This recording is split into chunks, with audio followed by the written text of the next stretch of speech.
Hello humans, welcome back to another react video. Today we are going to finally be looking at spacesuits. I have been saying, if you've been following my channel for any length of time, I've been saying over and over and over again, I need to look at spacesuits. I need to look at spacesuits. I need to look at spacesuits. And I have not done that. And even now, I am breaking a little bit of a schedule pattern I was getting into with my videos because I really want to learn about spacesuits. So, after all, it is my channel. I'm going to do what I want. I'm going to look at some spacesuits now. Finally. I've been trying to get through all the Artemis stuff, but now we're going to look at spacesuits. If you're subscribed, I thank you from the bottom of my heart. I, as of recording this video, have 24 entire human beings who watch me on a regular enough basis to have hit subscribe. So, thank you to those 24. If you are not subscribed, I still thank you for watching this. And I appreciate you giving me some views. Without further ado, let us get into the video about spacesuits. This is from Jared Owen's channel, by the way, linked down in the description below. Living in space is hard. The space station keeps astronauts in comfortable living conditions. But what if you want to go outside and take a look around? Well, this won't work. To survive, you'll need a spacesuit. In a very real sense, this is a human-shaped spacecraft, just big enough for one person. In this video, we'll break down how spacesuits work by looking at the current ones that NASA uses on the International Space Station. And you'll even get a chance to see me put on one of these suits. Oh, they do red on one side and blue on the other for the cuffs for the... You know why that's very interesting? Race cars do the same thing. Some race cars anyways, not NASCAR, but like IMSA and Formula One, they do the same thing. One side of the car is red, the other side of the car is blue, so that you don't mix up the tires because they are directional. They have to go on a certain side of the car. They can't just go anywhere. That must be the same thing. The gloves must be directional. They have to go one side or the other. They're not interchangeable. That's really interesting. Anyways. Then we'll take a quick peek at the next generation suits being designed by a private company. Let's go back to the scene from earlier, stepping into space without a suit. What would happen? Our bodies are used to the conditions here on Earth. There's air to breathe, pressure on your body from the atmosphere, just the right temperature, not too hot, not too cold, and our atmosphere protects us against radiation and micrometeoroids. In space, which is amazing when you think about it, isn't it? That we live on a planet that is perfectly conditioned to our physiology. Praise God for that. You've got none of these things. You would lose consciousness in seconds and survive maybe a few minutes. That's why I don't even think that's true. I watched a video with Chris Hadfield. I wasn't with Chris Hadfield. He was in the video I was watching. You can go back on my channel, watch that video. And he was an astronaut, if you don't know.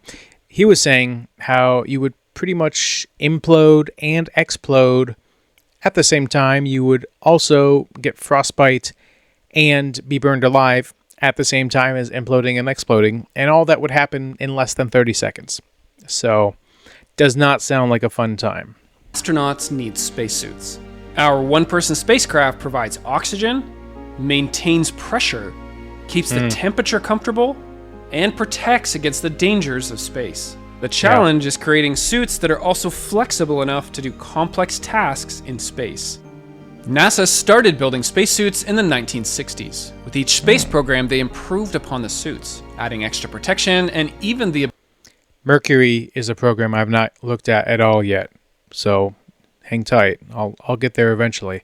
I'd also love to eventually do a video on each one of these spacesuit iterations, just so we can go from all the way from this side all the way to this side. But I don't know which one he's gonna. I guess he said he's gonna break down the current ones on this video. The ability to walk on the moon. Then came improved spacesuits for the space shuttle, and this spacesuit is still in use today. Commercial space companies are creating their own suits that are sometimes used by NASA, and there will also be two. How can SpaceX's be like so skinny? Like it basically just looks like a really cool like motorcycle suit versus like NASA's are all like big puffy, you know. 2 new spacesuits for the Artemis missions. We'll take a look at the AXEMU towards the end of the video. Some of these suits are meant to be worn inside the spacecraft. We call these IVA suits. And the suits meant for going outside, these are called EVA suits. You'll notice some of these suits fall under both categories. EVA suits have a lot more protection and they can work outside in space for hours at a time. Whereas IVA suits only have enough protection just in case of an emergency. For this video, we'll focus on an EVA suit that NASA is still using today. Okay. The EMU spacesuit. It is a NASA spacesuit, but it was designed and built by other companies. The suit has been used for more than 40 years now. It'll be a good example of how the different parts of a spacesuit work in general. There are two main parts: the pressure garment system, that's shaped like a person, and then the PLIS, the portable life support system, also called the primary life support system. This is what keeps you alive inside that shell. The pressure garment itself is made of around a dozen layers, much of it sewn by hand, that work together to hold pressure, protect, and allow the... It's interesting that they would sew it by hand. You know, it seems like for consistency's sake, you would want a machine to do it, because a machine can do the exact same thing time and time again. Whereas a person won't do the exact same thing time and time again. It seems to me, although I guess if they've been doing this 40 years, they're not too worried about it. I don't know. Excuse my ramblings. The astronaut to move. Before even getting into the suit, astronauts have to wear a few things. They start with a MAG, or maximum absorption garment. Yes. A diaper. That's how you know it's military involved, because only the military would come up with a cool sounding acronym name for a diaper. Basically an adult diaper. When you're sealed up in a suit for up to MAG. 8 hours, you have to go somewhere. But don't think about that too much. Then they put on the LCVG, or liquid cooling ventilation garment. It has nearly... Race car drivers use that as well. Man, there's a lot of race car cross-compatibility with space stuff, I guess. 100 meters of tubing to circulate water against the astronaut's body. The suit will trap heat, so this is the secret to keeping them... If you don't know, race car drivers use this because race cars don't have air conditioning. So you're sitting inside a big metal box and going around a track at 200 miles an hour, and you need all of your engine power to be going to performance, and you need it to be as light as possible, and so they don't have air conditioning units.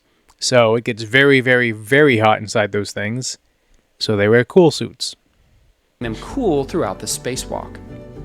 Now the layers of the actual spacesuit. Each layer has a very specific purpose. First is the pressure bladder. It's a tough fabric sealed with a rubbery coating, almost like a balloon. Okay. The restraint layer is like a tough woven fabric you'd find on a backpack. It supports the loads for the bladder. The bladder and restraint are carefully shaped to allow the joints to bend in a specific way. Think of it like one of those bendy straws you would use in your drink. Okay. The rest of the layers are part of the thermal micrometeoroid garment. Yes, so that's what I assumed. I actually didn't know about the pressure thing up until now.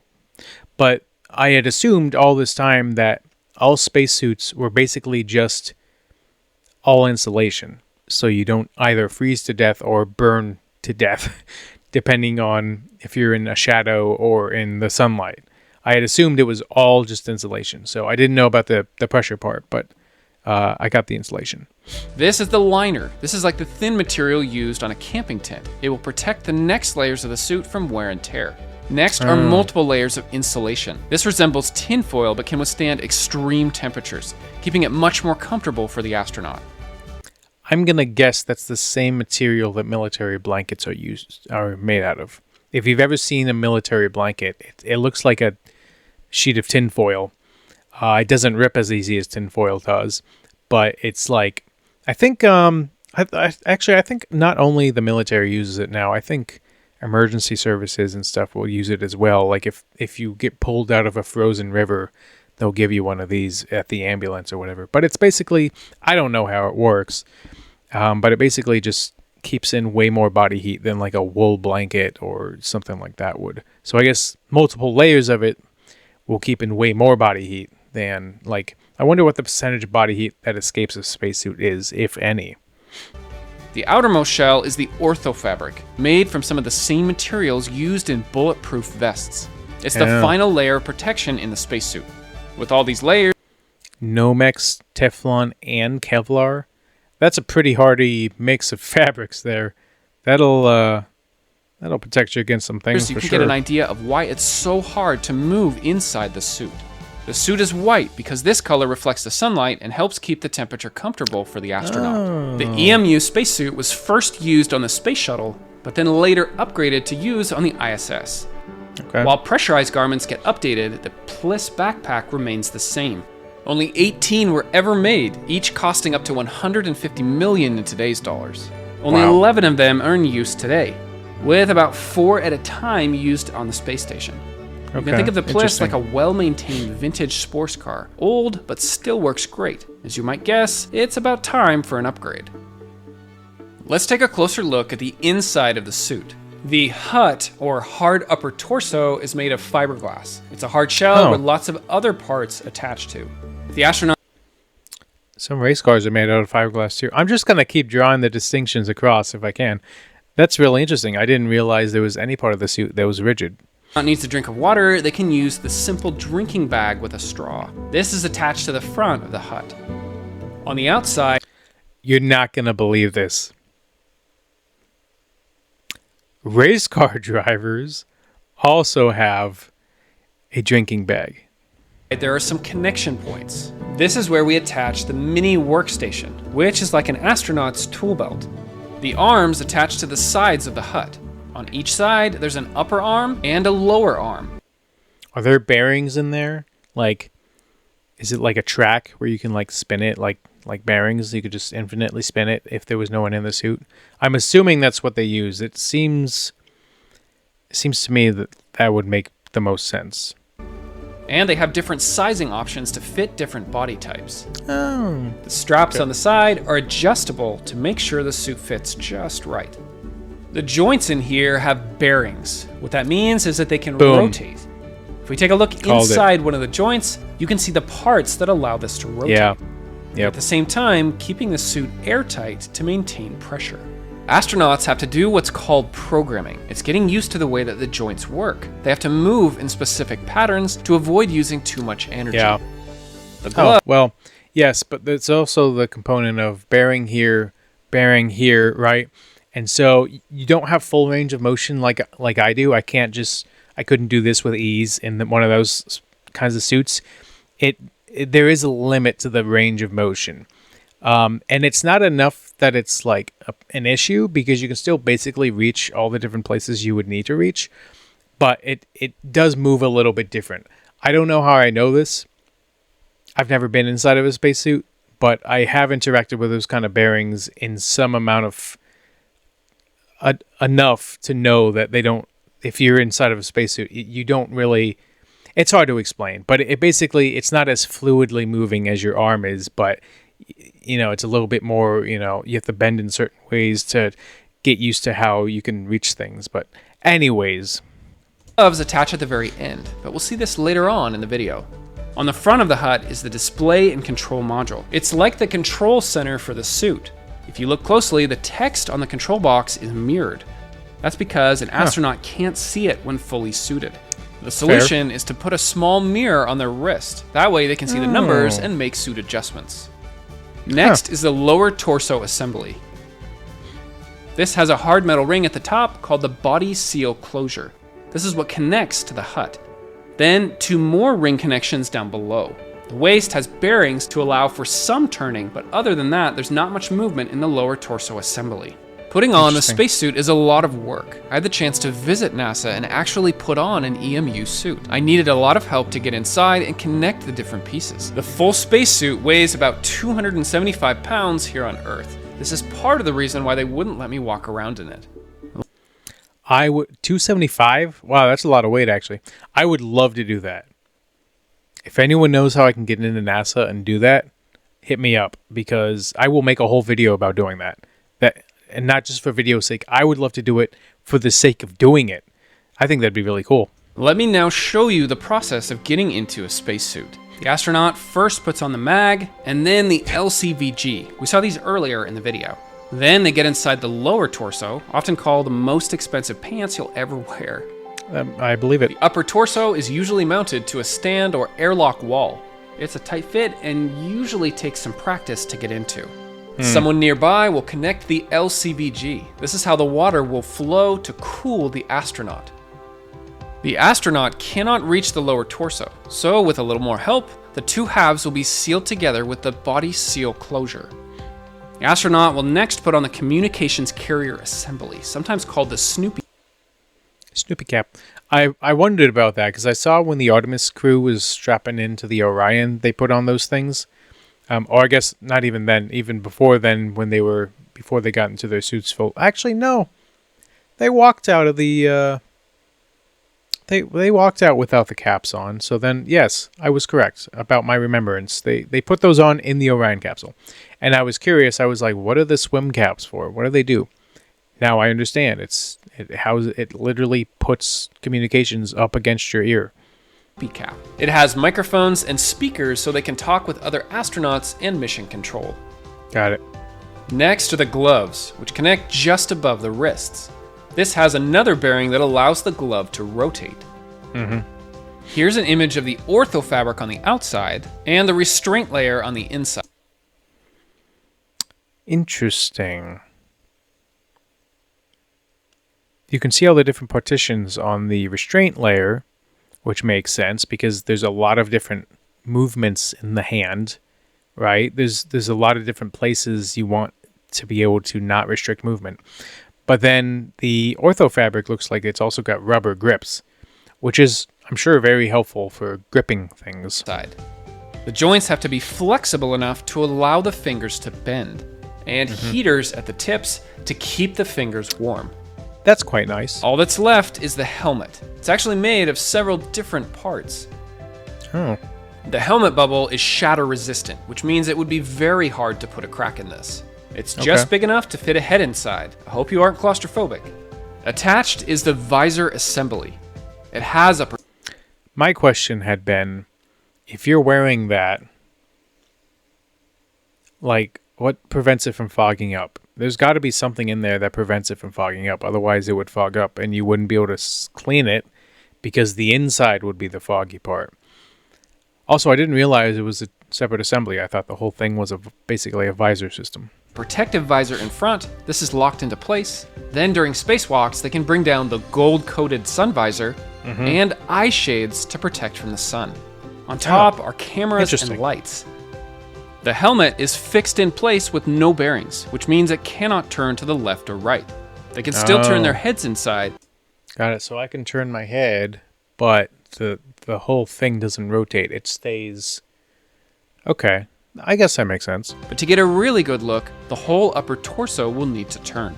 Finally, we have the Pliss. There's a lot of parts in here. Let me just highlight some of them. There are several batteries to power the suit's system. Primary oxygen tanks provide air to breathe, and secondary tanks as an emergency backup. Up here, you'll find special canisters to remove carbon dioxide from the air. Inside, you'll find water tanks, which are used to send water throughout the suit to keep it cool. This includes the LCVG, the liquid cooling ventilation garment that we saw earlier. Got it. A fan and pump motor circulates air and water throughout the suit. The sublimator turns frozen ice into a gas to vent into space. This gets rid of some of the heat. Okay. These are sensors that monitor equipment and can warn if something is wrong. And a radio and antenna for communications. All of... I would assume, I don't know this for sure, on the updated one, when they eventually are making an updated one, the radio component will be much smaller.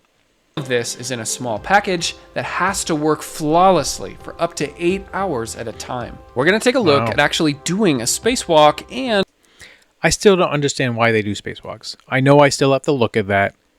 I have to look at space stations still. I have not done that yet. That's another thing I've been putting off, not for any particular reason, just because there's so many other space things I've been learning about. But I don't understand why they wouldn't just make everything accessible from the inside. You know? And what could go wrong. But first, let's talk about what it would take to design a spacesuit like this. You'd have to think critically and have a deep understanding of how things work. If you ISS, when they do a spacewalk, it's called an EVA.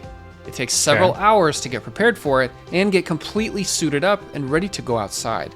The astronauts go in pairs for safety. They use multiple tethers to stay attached to the station. I would assume the tether system works very similarly to rock climbing or ropes course. I used to be a ropes course ranger at some point at a past job, which basically meant I was the guy who stayed up on the ropes course and helped people through the obstacles. Very fun job. But anyways, the tether system we used was like only one of your two clips. Sorry, I would use both hands, but I'm holding the microphone because I don't have a mic stand. Only one of the two clips can ever be open at any given time, and that's literally how they work. You cannot open both of them at the same time unless the system is broken. So like you'd clip onto something, and then you could open the other one and transfer it over to a new rail system and clip on that rail system, move to the end of that rail system, and then you could unclip one, move it to the next rail system, clip it back on, and then you could open the other one, move it to the next rail system, clip it back on. So that's how the tether system on rock climbing and ropes course works. I would assume it's the exact same way. It would just make sense that that's for safety. It would be the exact same way. You don't want to fall off a ropes course. You don't want to fall off as a space station. So I would assume it's the same thing. Unlikely event that they become detached from the station, it would be impossible to get back on their own. That's why they use Safer, the simplified aid for EVA rescue. It has a small jetpack with just enough fuel to maneuver back to the station. But luckily, it's never been used in an actual emergency. Well, that's good. The EMU spacesuit has limited mobility in the legs. Most of the work is done with the upper body. Remember, the EMU spacesuit is not meant to walk on the moon. That's what the Apollo spacesuit was meant for. And even then, it was a bit clumsy. And getting up from a fall was incredibly difficult. When astronauts return to the moon, we'll need a new spacesuit to be able to walk around on the surface. There is a government reference design called the XEMU. It's based off of decades of research from NASA and other companies that NASA's worked with. But now, a company called Axiom Space has been chosen to take the design and build the final version, called the AXEMU. This is the suit that will be used for the next moon landings. Okay. You might have seen pictures of the suit in these colors, but once it's in use... Oh, yeah, okay. I've got I have a running list of all the videos I want to watch, and there is a video on that list of this spacesuit, and I hadn't watched it because I was like, that doesn't look like the spacesuits I know about. So I first want to learn about the spacesuits I know about before I start learning about the spacesuits I don't know exist. You know, I also wasn't sure it was a spacesuit. I also thought it might be like a underwater suit. I wasn't exactly sure, but it is on the list. So a video about this will be some point in my future. I'll try not to delay it too long, but I do have a lot of other stuff I want to watch. It'll be white to reflect the sunlight just like the other suits. The helmet shape allows for a wider range of view, and the gloves are designed for easier movement. The suits are much more flexible, which will allow the astronauts to crouch or kneel to collect samples. Nice. Bliss has newer technology that will allow for longer spacewalks. I hope it's still majority mechanical, because when you start introducing digital into very high-stress environments, I'm sure they've taken this into account. Obviously, I'm not, but they tend to fail. And if they fail, it can be catastrophic. And so mechanical just tends to work a little bit better, in my opinion. Maybe I'm just old enough that that's my bias, but I don't know. Putting on the suit is a lot different than before. The AXEMU opens from the back. Then the astronaut can climb in feet first. This will be easier and faster to get into than before. That's really interesting. In the end, a spacesuit is more than just clothing. It's a personal spacecraft meant to keep you alive in the vacuum of space. My name's Jared. Watch another space video by clicking here. And thanks again to Brilliant for sponsoring.